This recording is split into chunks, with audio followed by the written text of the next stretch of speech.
在海童打量着段芊芊的时候，段芊芊也在打量着海童。管城的人现在都知道海童是战家的大少奶奶，不过能记住海童的样子的人并不多。他很少在媒体面前露脸，战印对他的保护很好，就每次他上了热搜，很快就会被撤下来。战印知道爱妻喜欢的还是平静的生活，因为他的原因，他不得不常在公众面前露脸。不过能让他不受太多影响，他就尽量护着他不受影响。段芊芊在网上搜过海童的相片，发现只能搜到一些拍得模糊的，或者没有拍到正面照的照片。此刻他才能真真实实地欣赏战大少奶奶的高颜值。段芊芊也很美，看到海童真人这一刻，他都不得不承认海童的颜值很高，并不输于他。还有他引以为傲的高气质，也无法把海童压下去。海童天生就气质好，成为战家大少奶奶将近1年了，在大姨的调教下，又经常陪着丈夫应酬，参加各种活动，她天生的好气质更明好了。你就是海童？段芊芊问着。海童反问她，段小姐要见我，不知道我长什么样？我看过你的相片，不过相片很模糊，看不清楚。海小姐的真人比相片要好看很多，怪不得能打动战印。海童笑了笑，谢谢段小姐的夸奖，段小姐也很美。哇，不知道段小姐找我有什么事啊？段芊芊沉默了一下，大概是纠结着要不要坚持自己的想法吧。纠结了一番后，段芊芊还是不愿意放弃。她长这么大，看过无数男人，只有战印直击她心灵，她就喜欢战印。海童年轻漂亮又如何啊？气质好又怎么样？她的家世是硬伤，而且她嫁给战印这么长时间，肚子都没有动静。很多人私底下都说海童不能生，战印是公开回应过这个问题。说是他想过2人世界，不想太快要孩子。那是战印维护海童的，并不是战印的心里话。据说战家以及战印本人都盼着海童怀孕的。海小姐现在方便吗？我想请海小姐吃宵夜聊聊天。段芊芊微笑的道，就我和海小姐2个人啊。她不喜欢看到海童带着保镖。海童不过是乡下妹，父母双亡，靠着姐姐抚养长大的，一朝翻身却出入有豪车代步，司机接送，保镖跟随，着实让人嫉妒恨呀。海童看了看自己戴着的女士腕表，这块表自然也是他家男人送的，就跟战印戴着的那块表还是情侣表。段小姐，我家战先生很快就回来了，他回来要是没有看到我在家，会着急的。你看看能不能在这里长话短说，或者段小姐改个时间。段芊芊美眸闪了闪，问道，战总这么早就回家的吗？战印是战士的当家人，按理说工作很忙，要忙到深更半夜才能回家的，现在不过是晚上9点多。段芊芊平时跟在父亲身边，父女俩都是经常忙到深更半夜才能回家的，这连周末都闲不下来。海童脸上挂起了幸福甜蜜的笑，他说道，我们家战先生现在是个模范丈夫，只要我不陪着他，他每天晚上9点半左右就会到家的。他说工作再重要都不如我重要，舍不得让我等他回家等到深夜，也想早点下班回家陪着我。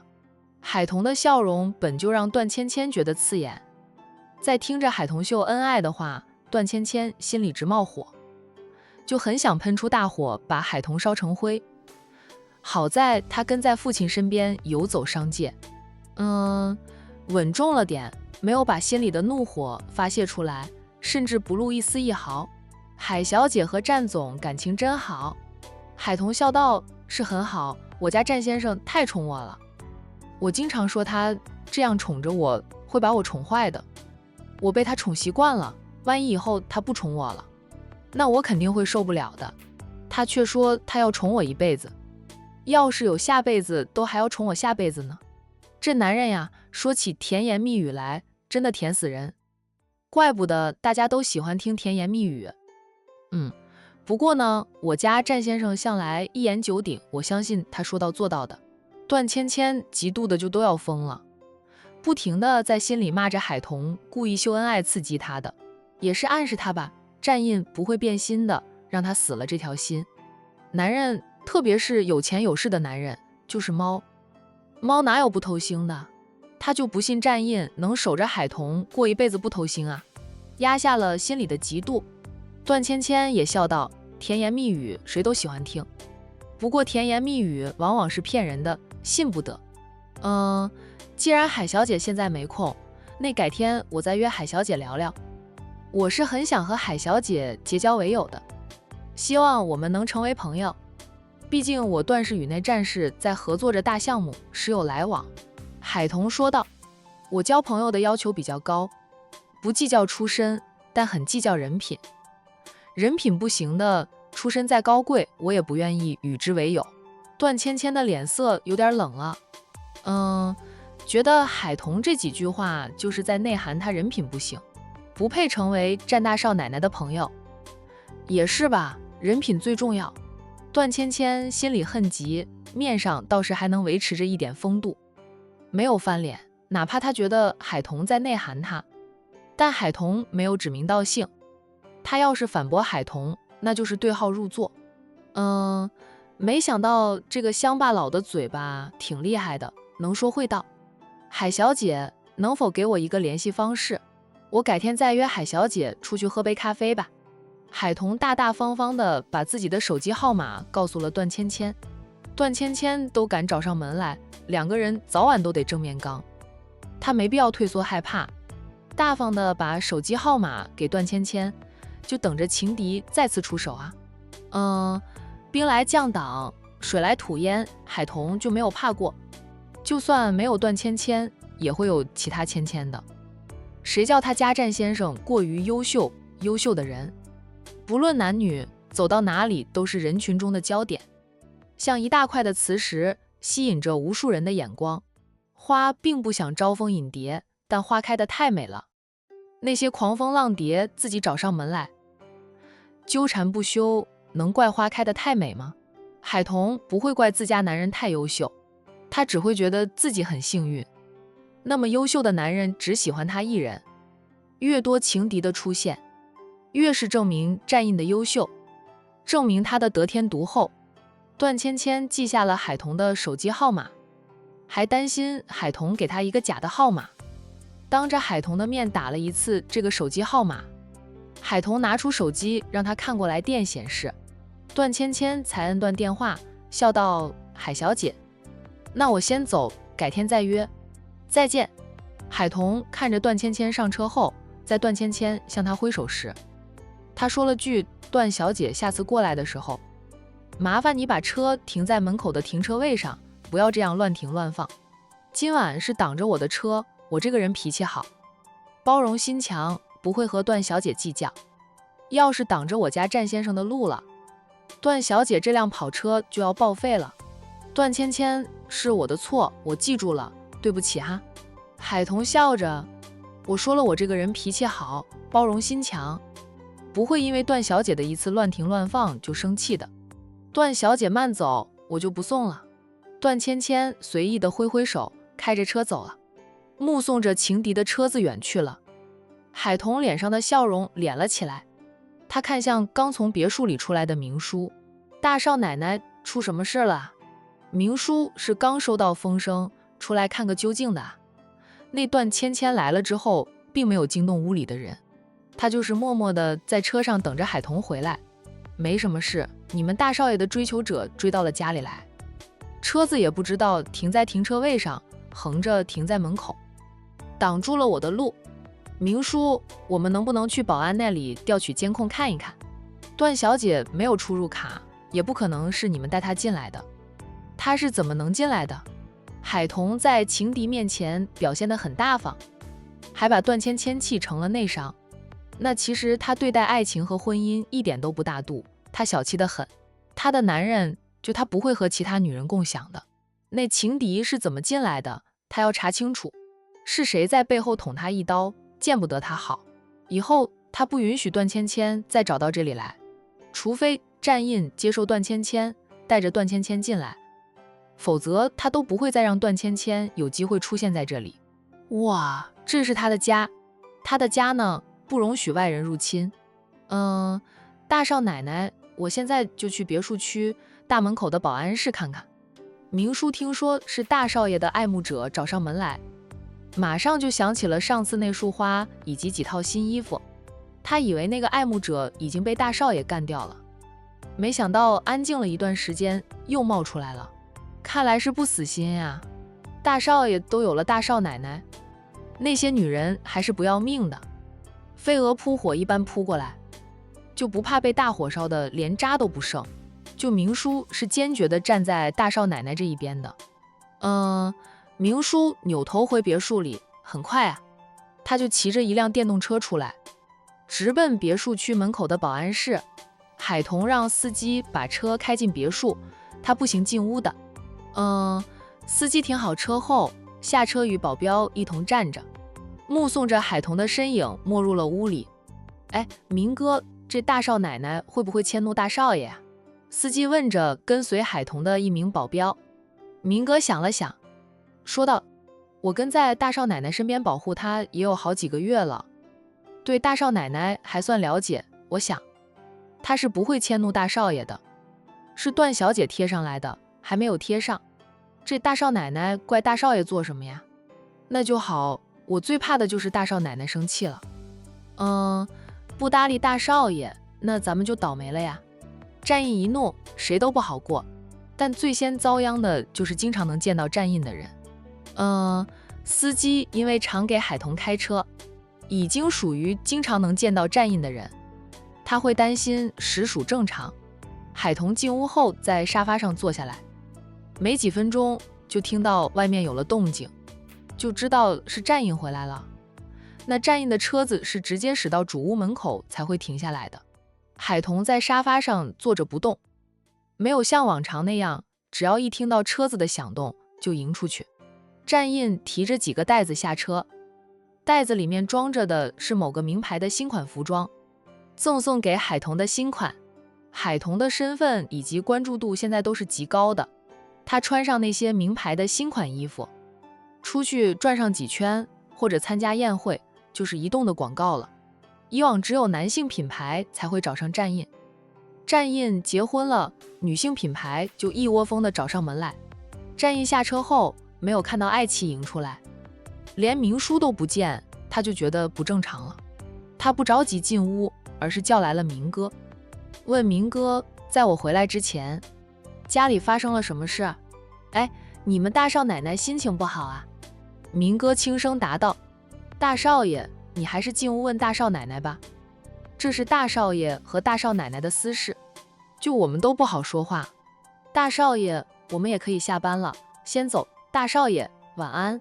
说着呢，明哥赶紧溜了。另外一名保镖和司机也很聪明的，抢在明哥溜走之前，先撤吧。这保镖这样说，就是有事。战印看向阿七等人啊，阿七说了句：大少爷，我们一直跟着你，你不知道的事，我们也不知道。战印没说话，他就是看一眼而已，又没有问他们用得着甩得这么快吗？他提着几个袋子大步的进屋，一进屋就叫喊着：老婆，我回来了，老婆。海童应着他：我早就听到了动静，知道你回来了，你又给我买了什么？战印回来，只要手里提着袋子，都是给他买东西，他需要的则是让他给他置办。有个品牌女装出了新品，他们总经理亲自送了几套新品过来给你，我给你拿回来了，你看看喜不喜欢？战印走过来，挨着妻子坐下，再把几个袋子递给海童。海童颇为无奈的道：我的衣帽间里已经有很多品牌方送来的新品了，我穿也穿不过来啊。他又送了太多衣服给他，他都可以去当服装模特了。战印揽上他的肩膀，笑道：你要是喜欢就穿一穿，不喜欢就割下了，不用勉强自己的。把那几套新衣服拿出来看了看，海童看中了2套，说道：这2套我喜欢，下次陪你出席活动就穿这2套衣服了，人家的新品还没有正式上市，就先送来给我穿，总要给人家面子的。你喜欢就穿，不喜欢也不用管他们的面子不面子的，他们本来就是利用你打广告，你穿上他们的衣服出席活动，他们在推新品上市都会报的。在海童心情好的时候，战印小心翼翼地问着老婆，在我回来之前，家里是不是发生了什么事？海童看着他反问，你为什么会这样想呀？平时我回来，车子刚进别墅，你听到动静就会从屋里出来，站在我的车子前，笑眯眯地等着我下车。除非你回来的比我晚，但明叔会出来的。今晚明叔没有出来，你更没有。事出反常必有妖，肯定是在我回来之前发生了什么事。那件事还会影响咱们夫妻俩的感情，你可能在生我的气。战印柔声问道，彤彤告诉我，我是不是做错了什么？海童没想到因为自己没有迎出去，他就猜到了有事，见他小心翼翼，很担心他惹怒了他似的。他好笑又有点心疼，觉得自己平时对他还不够好，让他的安全感不够，总是担心他会生气，担心他一气之下离开他。他放下了衣服，就扳住他的脸，在他唇上亲吻了一下，说道，不是你的错，你没有做错什么，我也没有生气。在你回来时，我不过是在想事情想得太投入，才没有出去接你的。他主动微靠在他的怀里，两手改而搂抱着他的腰肢。战印，你是我的男人，只属于我一个人的，不管是谁想跟我分享你的爱，我都不会同意的。我的男人我自己守，那我调教出来的男人我享受。你的爱慕者就是那个段小姐又来了，她想约我出去聊聊，我看时间不早了，知道你快要回来，就拒绝了她，改天有空了再说吧。战印一听段芊芊来过，脸就黑了下来。你也别生气啊。对他很了解的海童离开他的怀抱，抬头看他，并用手温柔地摸着他的俊脸。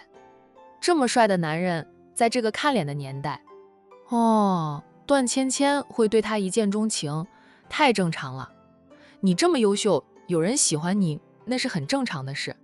我也不怕时不时就冒出个情敌，反正我相信你对我的感情不会变的。情敌来一个，我灭一个，来一双。我灭一双，不会把你拱手让人，更不会与人共享你的爱。老公，段小姐对你啊，那是一件战音无终身。对于执着的人来说，想让他放下对你的喜欢，那是很难的。或许段总能管着他一时，但管不了他一世的。这件事交给我来处理，积累一点对付情敌的经验，在咱们以后的日子里，肯定还会冒出更多你的爱慕者。我要是没有点对敌的经验，容易被打倒啊。战印说道，万事都有我呢。海童笑，你不需要做其他的，只要继续与我一起秀恩爱，宠着我，就是给我的支持了。我的幸福，你的钟情就能打败那些爱慕者，让他们知难而退。若是他们始终不死心，在背后乱搞阴谋的话，咱们主要就是抓住证据，有证有据的，就该怎么办就怎么办。破坏别人婚姻的第三者总要受到教训的。说到这里，海童想到了叶佳妮，他对战印说到周鸿林那个渣男和叶佳妮的事。你知道的比我早吧？叶佳妮说的话还是有几分道理的。他和周鸿林是一个手巴掌拍不响，但是事情发生后，大家都是指责他是狐狸精、贱人，勾搭别人的丈夫，插足别人的婚姻，是个小三。对周鸿林的指责却很少。其实他们俩更应该指责周鸿林，他已经为人夫为人父，看到年轻漂亮的女孩子还要去追求，是他守不住本心。当然叶佳妮也有错的，她完全可以拒绝周鸿林，甚至可以辞职远离周鸿林，但她没有，她享受着周鸿林带给她的一切美好，生出了野心，要取代我姐成为周鸿林的妻子。如今他落的这个下场，不值得同情半分。周鸿林亦是不值得同情。若不是洋洋的亲爸，他死了呀，我姐都不会回去看他两眼。叶佳妮就是觉得凭什么大家都指责他，报应也是落在他身上，他觉得不公平，大概也是被周家人折磨的失去了信心。心灰意冷之时，挥刀砍向原本以为能带给他幸福的周鸿林。像他向警方说的那样，他要拉着周鸿林一起下地狱。说完后，海彤又搂着自家男人亲了几下。战印，谢谢你，我和我姐能看到周鸿林和叶佳妮遭受报应，落得今天要一起下地狱的下场。哎，都是因为你的帮忙。海彤很清楚，若是没有战印出手对付周鸿林，周鸿林都不会失去工作，依旧在公司里当着经理，在公司里有权有势又有高收入。他和叶佳妮的小日子只会越过越好，就周家人也不会像现在那样对叶佳妮，他们只会觉得周鸿林离婚离对了，只会去他姐面前炫耀，说不定连洋洋的抚养权姐姐都争不到，婚后财产姐姐也很难分得到。对战印、海彤姐妹俩是真的很感激。海玲特别偏疼着这个妹夫，常常惹海彤吃醋，觉得姐姐偏心了。其实是海玲特别感激这个妹夫的出手相助。还有一点就是她身为娘家人，对妹夫好，是希望妹夫能对她妹妹更好一点。咱们是夫妻，你的事就是我的事，我肯定不能看着咱们的姐姐被人欺负的。战印搂紧他，段总最近出差到国外去，好像要出差几个月，我估计就是这样。段芊芊才会过来，他简直就是不见棺材不流泪。也难怪的，不知道多少人对我都是羡慕嫉妒恨。有时候我都担心自己是活在梦里，醒来就一切都没有，回到现实。我做梦都没想过有一天会成为你们战家的大少奶奶。当初他是笨了点，战性很少见，他都没有把他和首富战家重叠到一起，主要是他觉得首富战家的少爷跟他是两个世界里的人，八辈子都不可能有交集的。就不曾想被奶奶骗了，也被他骗了。我也怕是梦。战印双臂收紧，搂他搂得更紧了，就生怕一松手他会凭空消失。海彤笑，附在他的耳边低声说了几句话。战印两眼闪闪发亮，当即抱起他上楼去。回到房里，海彤挣扎着下地，然后回身关上了房门，再转身看着他，含情脉脉的，老公，今晚由我来主导，欢迎至极。战印乐意奉陪。他就喜欢他的热情回应，让他对他越来越上瘾。这种瘾是一辈子的瘾，他这辈子都只爱他一个。外面的花再漂亮再看，都不如他精心培育只为他绽放美丽的花。这边夫妻俩呢热情奔放，那边的段芊芊回到他家在管城买的别墅，意外地看到了他的大堂哥在别墅里等着他。段芊芊看到大堂哥就蹙了蹙秀眉，问着对方，这么晚了，大哥怎么来了管城？芊芊，二叔出差前交代我管着你的，不要让你来管城，你瞒着我，偷偷跑到管城来，二叔知道了，这是我的自由，大哥管不着。你少拿我爸来压我啊，当我不知道你真正的想法。你就是巴不得我爸生我的气，把我赶出公司，你们几个就能霸占段氏集团了。段祺，我告诉你，段氏集团是我爸的产业，你爸和三叔手里的股份，都是我爸看在兄弟的份上，分给他们一点股份，让他们每年能分点股份红，安度晚年的。我爸有我这个亲生女儿在，他的所有财产都是由我继承的。你们别想瓜分霸占属于我的一切，我爸重亲情，你们一个个大学毕业后，都为你们安排工作，你们理应感恩戴德。肖想其他的就是忘恩负义，是白眼狼行为。段祺被段芊芊骂得脸色阴沉，一阵红一阵黑的。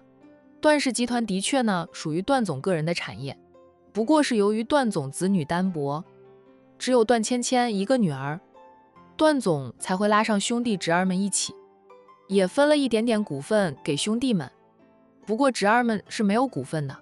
段祺和其他堂弟以及表弟们进入二叔的公司上班，都是从最底层做起的。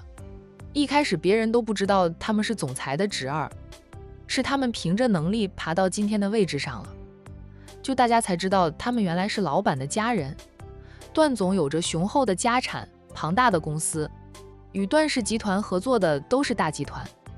这么大一块肥肉，段氏家族的人谁不笑想？段祺能力最强，内心深处也是想成为段氏集团的主宰者。但是二叔有个女儿芊芊，又是由二叔一手培养成才的，在公司里已经站稳了脚，他们很难取而代之，除非芊芊犯下大罪，惹怒二叔了。二叔为了段氏集团的未来，才会换掉接班人的。芊芊，二叔交代我要看着你，不让你来管城，我答应了二叔看好你的。你说你突然跑来管城做什么呀？我们公司与战氏合作的项目又不用你跟着。段祺其实不明白二叔为什么这样叮嘱他，让他看好芊芊，不让芊芊来管城。只要芊芊来了管城，就让他立即追过来，把芊芊带回去。收到消息，知道段芊芊在傍晚时分就坐了飞机飞往管城。段祺马上把手头上的工作安排好，临时订了机票飞过来，想着把堂妹带去呢。没想到堂妹却这样说他，让段祺很难堪，内心却有一团火在燃烧着。芊芊虽是二叔唯一的孩子，但芊芊是个女儿，用他父亲说的话，芊芊以后要嫁人的。若是段氏真的交给了芊芊，等于是把段氏拱手让给了外人。段氏集团应该留给他们这些姓段的男儿手里。芊芊嫁人，给她准备丰厚一点的嫁妆就行。别说受父辈的影响，就是段祺和其他堂弟们的想法都是一样的，认为二叔不该把芊芊培养为接班人，公司以后最好就交给他来打理。只要二叔让他接管段氏集团，芊芊嫁了人，若是被婆家欺负，那他这个娘家堂哥也会替芊芊讨公道。我喜欢去哪里就去哪里，用得着你管？我过来会有，过来旅游不行吗？大哥，你要是过来把我带回去的，我劝你最好就不要多管闲事。段芊芊把包扔在沙发上，然后一屁股在沙发上坐下来，吩咐着尽量降低存在感的佣人去给我倒杯水来，我渴死了。佣人连忙去给他倒来了一杯温开水。段祺已经等了好一会儿，这佣人啊早就给他奉上了茶水点心。他也回到沙发上坐下，缓和了语气，对段芊芊说道：芊芊，你要怎么误解大哥都好，但大哥相信二叔那样做是为了你好，大哥也是为了你好。虽不知道二叔为什么不让芊芊来管城，二叔那样做肯定是为了芊芊好的。二叔就只有芊芊一个孩子啊，对芊芊那是爱若珍宝，宠得不行。什么时候强制过芊芊？段祺猜测堂妹在管城可能闯祸了，所以二叔才不让芊芊再来管城。芊芊，你刚才去了哪里啊？你的朋友是谁啊？你不认识的。段芊芊喝过了一杯温开水后，也不想和段祺吵架。这个大堂哥深得父亲倚重的，本来段芊芊和段祺的兄妹感情还不错的，但是上次父亲威胁他时，说过他可以让段祺接管段氏，芊芊就开始针对着段祺，视段祺为最强劲的对手。我过2天就会回去，大哥，我是真的过来和朋友们聚聚。又不会做坏事，你就当我休假了，不要让我爸知道。段芊芊请求着段祺帮他隐瞒他来过管城的事。芊芊，二叔手眼通天啊，我不告诉二叔，也会有人告诉二叔的。你还是现在就收拾一下。就跟大哥回去吧，否则大哥也不走了，陪着你留在管城。你什么时候回去，我就什么时候回去哈。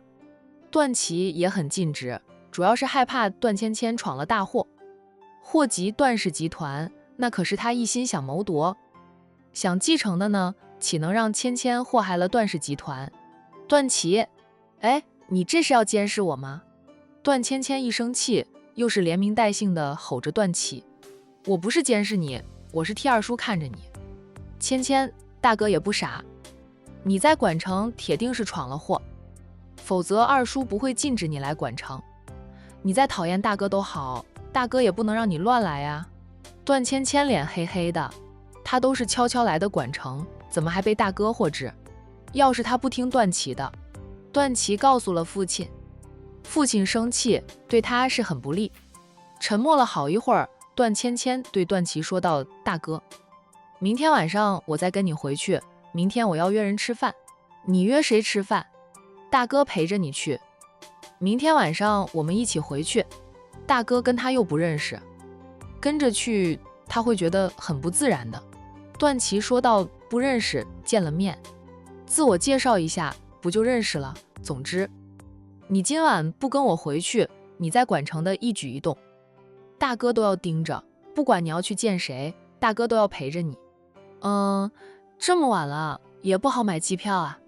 段祺说道：“我跟朋友租借了私人飞机，私人飞机已经在来的路上了，很快就会到达管城，我们坐私人飞机回去。你是不是什么都安排好了呀？你有没有告诉我吧？”对于段祺的安排，段芊芊很生气，却无可奈何。在这件事上，父亲宁愿相信段祺，也不会相信他的。段祺说道：“我只是完成二叔交给我的任务。”段芊芊恨得牙痒痒的，最终只能跟着段祺离开管城。海童还以为情敌隔天就会约她出去谈转让老公的事呢，结果情敌连夜就离开了管城。他的小日子继续安安静静、幸幸福福地过下去。江城，乔涵在保镖的簇拥下走出了江城大酒店，就看到了酒店门口红彤彤的一片花海。那大片的花海面前站着一个身穿白色长裙的漂亮女孩子，她五官精致，披着一头柔顺的长发，手捧着大束的鲜花，站在那片花海面前。花海是由很多红色的玫瑰花组成的一个巨大的心字形，就不管是近看还是远看都很漂亮，就围观的人很多。乔涵留意到还有几个娱记在场，正举着相机对着他和那个女孩子猛拍着照片，就围观的人都看着他。乔大少爷，那个女孩子边叫着乔涵边抱着花束款款而来，她脚下那双恨天高让乔涵着到都皱了皱眉，担心她走路都会摔着。乔涵不明白这个女孩子本就身材高挑，为何还要穿着恨天高，想到自己周围的女人天天都是穿着高跟鞋，乔涵就不想恢复女儿身份。那当男人他觉得潇洒自在，就经常要面对这些花痴女的表白。乔涵也就是看了对方两眼，就带着保镖朝他的车子走去。乔大少爷，那个女人看到乔涵要走，连忙小跑过来。乔大少爷，那个女人快跑到乔涵面前的时候，装着被什么绊倒一样，抱着那束花哎呦一声，整个人就朝乔涵扑过去。想着大庭广众之下，乔涵又是认得他的，曾经夸过他拍戏不错，他这么娇滴滴的一个美人投怀送抱的，乔涵不会把他推开吧？这个女人正是江城某个新火起来的女星。乔二少爷就是乔涵的孪生弟弟，就很欣赏这个女星。在女星拍戏期间，乔二少爷想去探班，无奈他抽不出时间，便请求姐姐代替他去一趟。乔涵在外人面前属于冷冰冰的人，但对孪生弟弟还是挺疼爱的。他工作那么忙，在弟弟的一再请求下，答应了一次去探了一次班。看对方演戏，就说了句对方拍戏不错。不曾想探一次班就传出了绯闻，娱记都在报道说乔氏集团的乔总，乔家大少爷喜欢这位女星，女星对乔涵更是一见钟情。明知道娱记报道是假的，他也不澄清，想借着和乔涵传绯闻，抬高自己的身份地位，更希望做实恋情，嫁入豪门当少奶奶。娱乐圈里的女星很多都是以嫁入豪门为目的啊，她也不例外。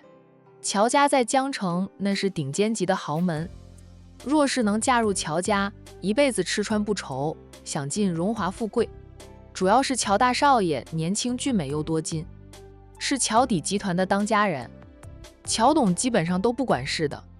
乔大少爷在乔氏集团几乎是一言堂，他说了算。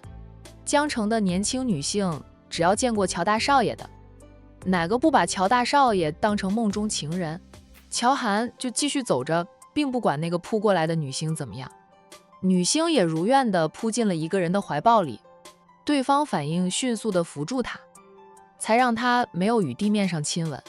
她以为自己如愿地扑入了乔大少爷的怀抱里，一副惊魂未定的样子，赖在乔大少爷的怀里不想动。